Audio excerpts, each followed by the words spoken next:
Hello, this is Janet Gallen welcoming you to Love Letters Live. And today's guest is someone you may well know if you have been a Broadway fan. I'm going to introduce you right off, Ray. And by the way, it's so nice to meet you. I'm delighted myself. Ray Santos, who is a, actor, dancer, and singer. And when you define yourself, do you just say performer?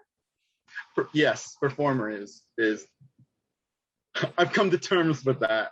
Well, because there's a lot included. Some right. people are actors, some people are dancers, some people are singers, and you're all three. Okay. I'm going to get to do something that I know, selfish little me, but I'm going to get to ask you questions about Broadway performing, a couple of that I've always been curious about. But I'll get to that. So why don't we just start off with you? Like, you were raised where, and when did you have your first dance lesson? And were you the one who pushed for it, or did your parents introduce you, or what? Great story. Okay, I'm originally from South San Francisco, California, and what happened? This is so chorus line, but my sister actually went to dance classes, and I would watch her. Oh, do it. And so the I Can Do That song. So she was taking hula lessons, and I just kind of started learning it. And my mom saw me do it. So it became kind of like every time they have dinner parties where all my family would come, they would always say, "Hey, Ray, you and your sister, why don't you go up and dance?" So that's the first time that I actually started dancing. How old were you then? I was 7 years old. So I have a question, and this is just like kind of a tangential question. You talked about hula lessons. Now, I haven't heard about that in 60 years, but when I was a girl, a lot of us took, they didn't call them hula lessons, by the way. In the 40s, you know what it was called? What was it called? Hula hula. It was the dance was the hula hula. It wasn't like hula. Anyway, just I was thinking about that the other day, so I'm so glad you brought it up. Oh, thank you. Well, so where did you remember it? Where did you morph into next? I mean, what kind of dancing? Into jazz. First of all, jazz and a little bit of ballet. I had to force myself with ballet because I was not that confident in that. And so, but I needed technique as far as, dancing goes. If I wanted to choose, to choose that path, I did. But now, so what about singing then? Singing, okay. Short story, my mom gave me a karaoke machine when I was a kid, and I sang a song. My first song was Just the Way You Are, Billy Joel. And then I replayed it back, and I was horrible. Oh, really? I thought you were going to say the opposite. No, I was horrible. And those times when you first sing, you think you're a great singer because you have nothing to compare it with, and you've never heard yourself sing. Once I heard that, it made me try even harder to say, I'm going to keep this as a reminder, this recording of me singing, so I can see where I started from.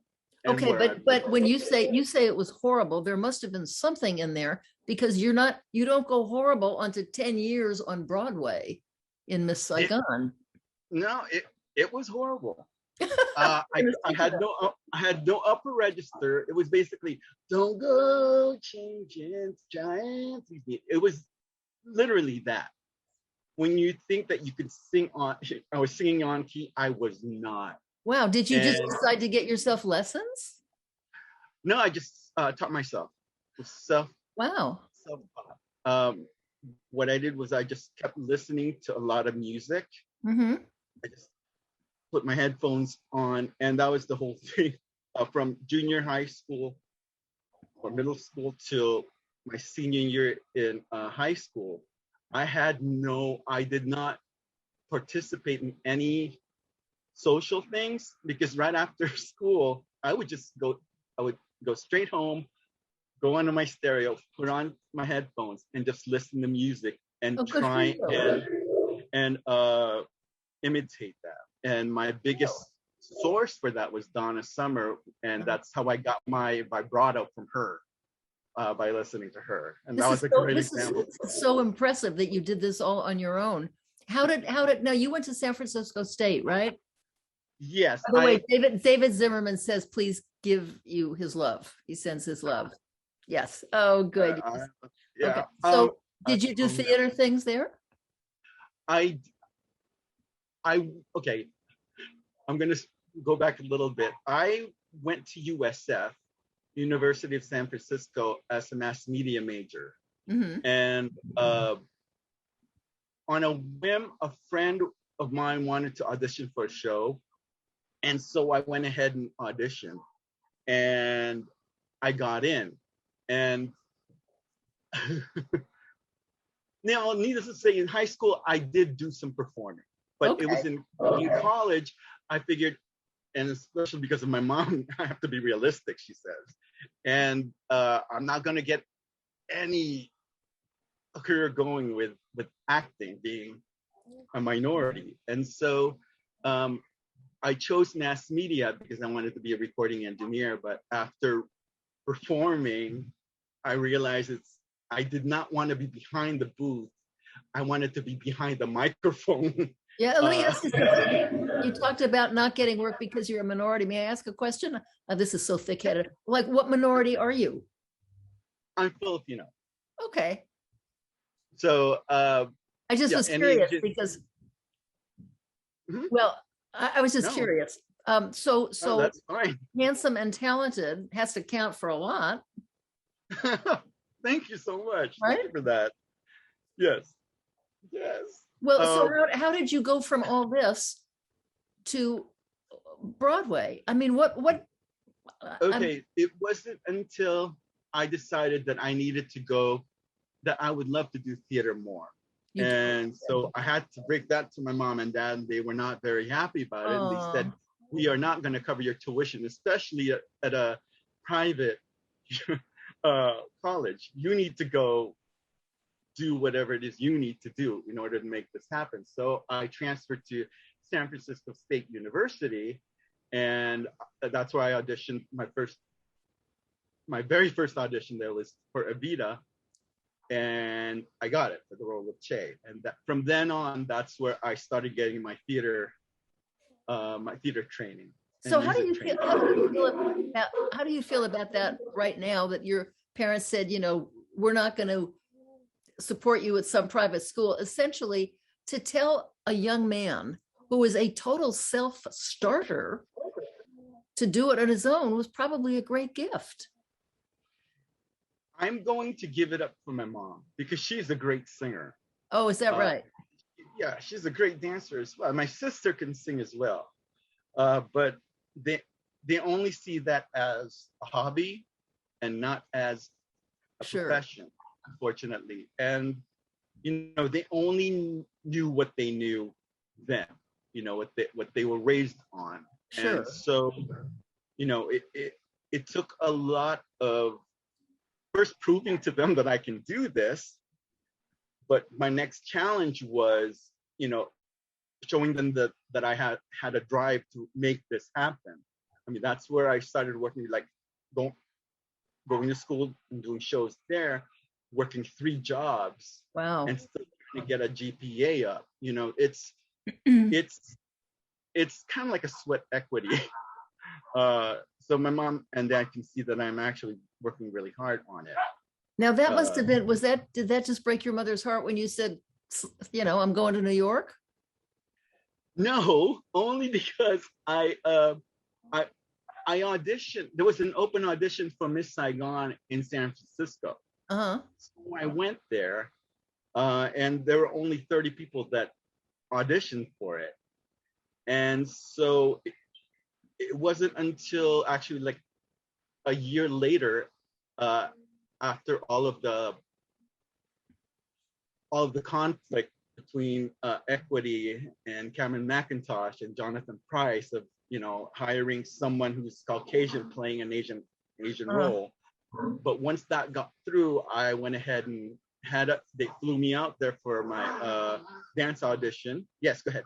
Well, so I'm just a little confused because I'm unfamiliar with it. You said you auditioned in San Francisco for Miss Saigon. They were taking San Francisco auditions for New York?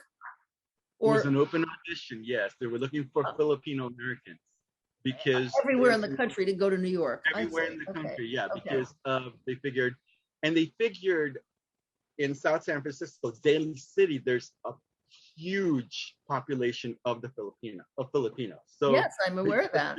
Okay, oh yeah, that's right.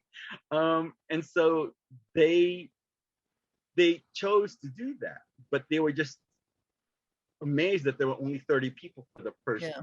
Well, the first audition. Yes. I think it would be easy to be intimidated by a call for an audition. Not everybody's got the bravery to do it. Okay, so you go to New York, you move to New York, and you are 10 years on the Broadway stage. Yes. From rehearsals on to opening night till the show closed 10 years after. There were 4 remaining original cast members that stayed for the whole run. Wow. And I was one of the 4. I mean, I saw it there and I remember it very vividly. I wish I'd known you then because I probably saw you. But anyway. You pretty much did. I'm sure. I'm pretty sure. So I have a question that I've always been curious about.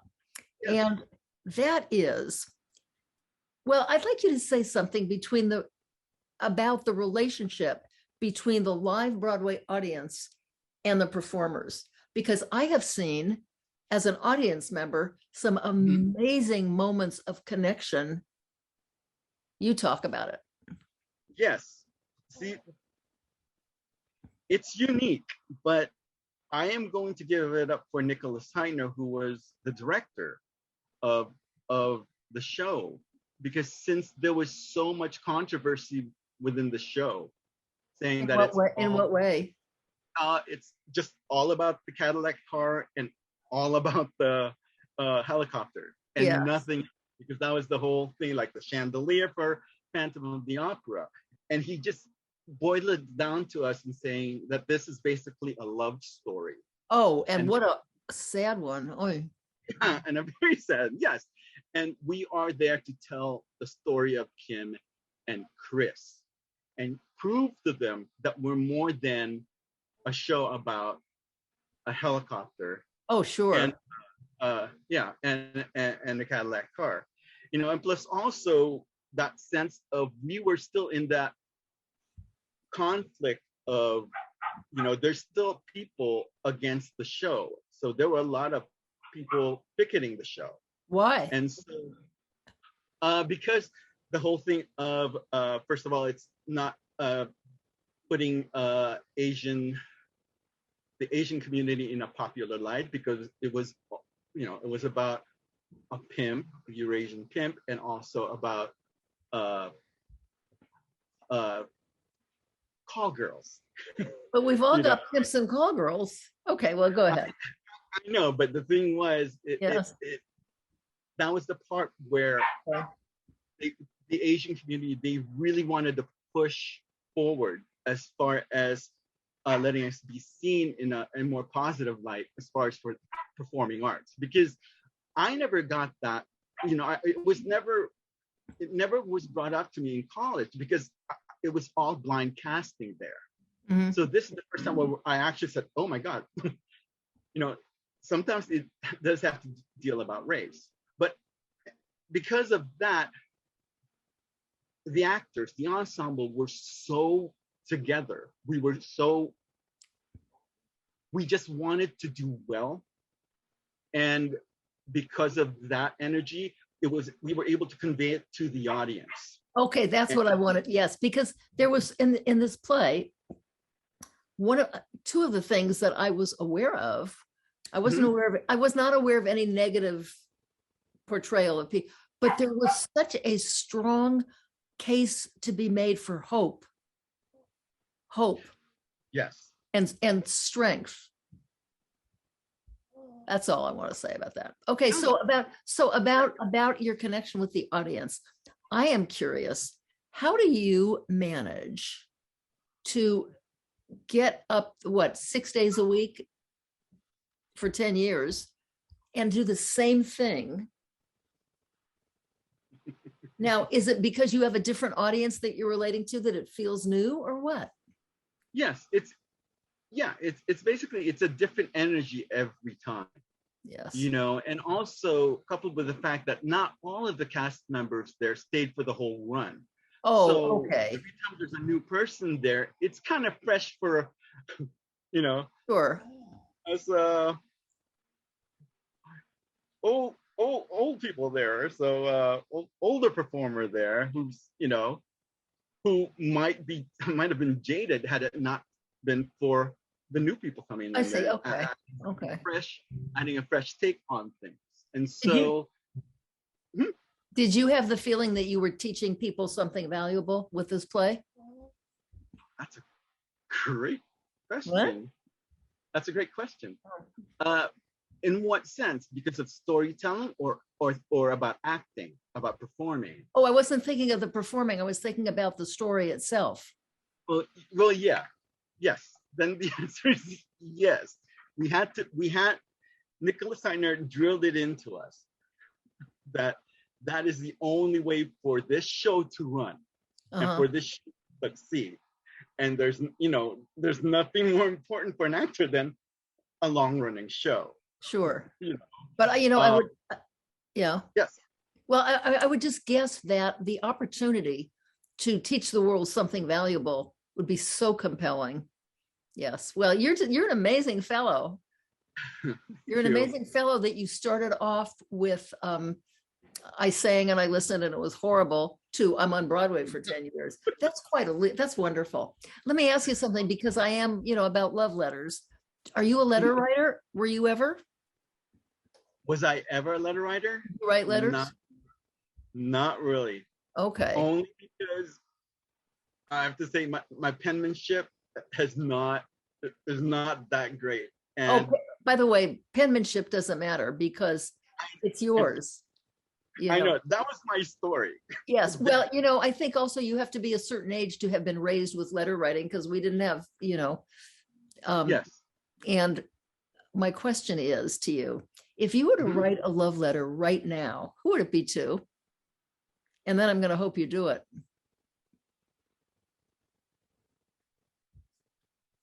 Well, wow. Okay. Is your mother still with us? No, she passed. Oh, okay.